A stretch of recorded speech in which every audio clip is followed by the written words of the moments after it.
What happens when thousands of warriors march halfway across the world, only to realize their holy city is forever out of reach?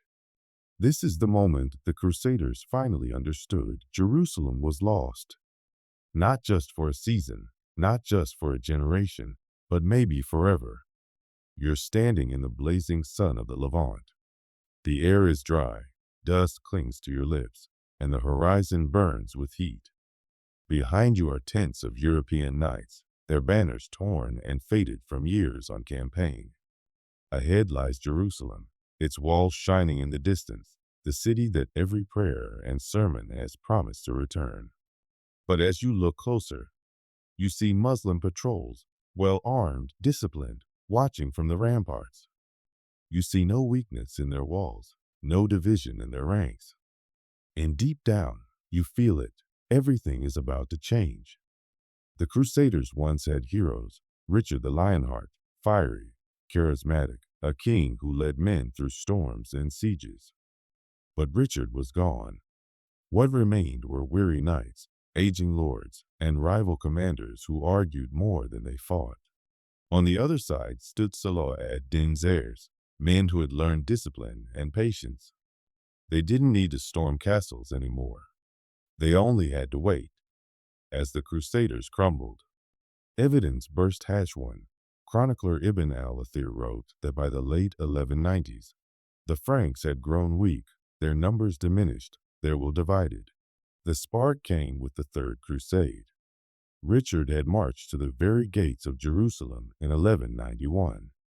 The city was in sight, the dream within reach. But when his scouts reported the strength of Saladin's defenses, Richard did something shocking. He turned back. He feared that even if the Crusaders took Jerusalem, they couldn't hold it against endless counterattacks. For the first time, Christian knights looked at their holy city and admitted the unthinkable. Evidence burst hatch two. The Itinerarium Regis Ricardi, a Latin chronicle, records Richard's words, "We may take Jerusalem, but we cannot keep it." Over the next decades, Crusader kings kept trying. The Fourth Crusade never even made it, diverted to sack Constantinople in 1204. Others came in scattered waves, poorly funded and poorly led. Meanwhile, Muslim rulers grew stronger, building alliances from Egypt to Syria. The Crusader states shrank, their castles isolated, their cities falling one by one. The dream of marching into Jerusalem turned into endless arguments in Europe, popes calling for crusades that never truly launched, and knights questioning whether God had abandoned them. Evidence burst hatch three.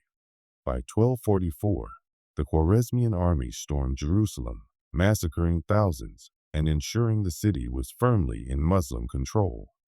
Archaeological digs confirm layers of destruction from that year. The last great chance came in 1249, during the Seventh Crusade. King Louis IX of France, later called Saint Louis, led tens of thousands into Egypt, hoping to cut off Muslim power at its source. At first, victory seemed possible, but then came disaster at Mansoura. The Nile flooded, bridges collapsed, and the Crusaders were trapped. Louis himself was captured, ransomed only for a fortune of gold. The campaign ended in humiliation, and the path to Jerusalem was gone forever. Evidence burst hatch four. A Coptic chronicler, Ibn Wasil, describes Louis's army as broken like pottery after Mansoura. Prison records show thousands of knights never returned home. For ordinary people, the cost was unbearable. Families sold everything to join crusades that never saw the Holy Land. Entire villages were emptied. In the east, surviving Crusader towns like Acre became ghostly outposts, surrounded by enemies, always under siege. And for Jerusalem itself, the Christian dream faded. The city became firmly part of the Islamic world, ruled by the Mamluks after 1250, who rebuilt and fortified it even further. Evidence burst hatch five. By the time Acre fell in 1291, eyewitnesses reported the sea was red with blood, marking the end of Crusader presence in the Holy Land. The Crusaders came believing faith alone could win them Jerusalem. But history showed something else. Discipline, unity, and strategy matter more than zeal. Jerusalem became a symbol not just of faith, but of failure, of dreams undone by pride and politics. And perhaps the hardest lesson for Europe was this: some battles cannot be won. History is full of moments just like this, where the world changes not because of victory, but because of defeat. If you want more stories that feel like walking through the past, make sure to subscribe.